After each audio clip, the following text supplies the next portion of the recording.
কে কে ঢ্যাঁড়স খেতে পছন্দ করো বলো তো আমাকে। আজকেও তোমাদের একটা স্বাস্থ্যসম্মত খাবার নিয়ে দেখাবো। তো তোমরাও রান্না করো, সবাই করে, কিন্তু আমি আমার পদ্ধতিগুলো সবসময় শেয়ার করি যে কত অল্প তেলে কিভাবে রান্না করা যায়। যদি এটা কোনো উপকারে লাগে কারো, তাহলে আমি নিশ্চয়ই খুব খুশি হব।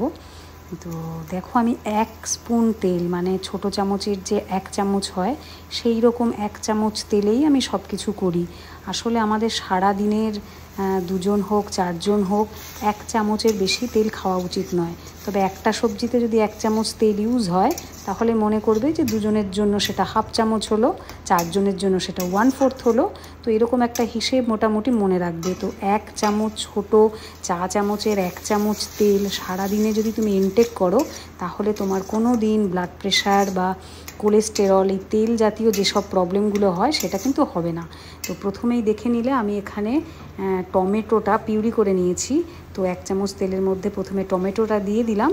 তারপরে আমি পেঁয়াজ, রসুন, আদা এগুলো আলাদা করে একটুখানি অল্প তেলে, মানে নামমাত্র কড়াইতে যাতে লেগে না যায়, সেগুলো আমি হালকা করে ভেজে মিক্সিতে পেস্ট করে নিয়েছিলাম। সেই পেস্টটাই কিন্তু এখানে ডাইরেক্ট ইউজ করলাম। যেহেতু টমেটোটা ভাজা হয়নি, তাই জন্য প্রথমে ওটা দিলাম। আর এগুলো অলরেডি একটু হালকা ভাজা ছিল, তাই জন্য একটু পরে মেশালাম। আর দেখতেই পাচ্ছ আমি এখানে লোহার কড়াই ইউজ করেছি।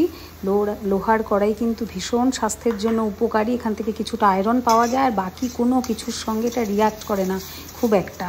তো সেই জন্য লোহার কড়াইটা, আর মাটির পাত্র আমি আগেই বলেছি যে আমি প্রেফারেন্স দিই যাতে কোনো রকম শরীরের ক্ষতি না হয়।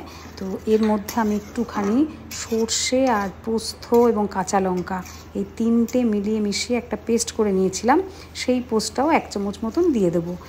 তবে এই পেস্টটা কিন্তু ডাইরেক্ট তেলের ওপরে দিলে একটু তেতো ভাব হতে পারে, যেহেতু সর্ষে আছে।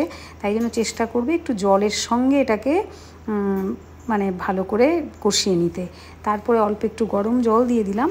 এইবার গরম জলটা দেওয়ার পরে আমি মাছ দিয়ে দেবো। এই মাছটা না অনেকটা পমফ্রেট মাছের মতন, আমি নাম বলতে পারবো না, চেন্নাইতে পাওয়া যায়। তো এখানে তো নানান রকম সামুদ্রিক মাছও পাওয়া যায়, তবে আমি সব সামুদ্রিক মাছ খেতে পারি না, ভীষণ গন্ধ লাগে।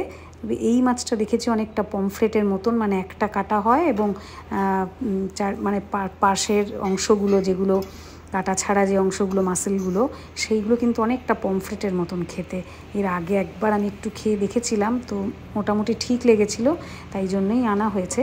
এবার আমি কি করলাম, কিছুটা ভেন্ডি বা ঢ্যাঁড়স, যেটা আমি অলরেডি নুন হলুদ দিয়ে মোটামুটি ভাজা করে রেখেছিলাম, সেটাও আমি ভীষণ অল্প তেলে, মানে আগেই একদম শুকনো খোলায় ভাজার মতন করে ভেজে রাখি। তো সেইটা মিশিয়ে দিলাম। তারপর একটুখানি ঢেকে দেবো। দেখো একদম তৈরি আমার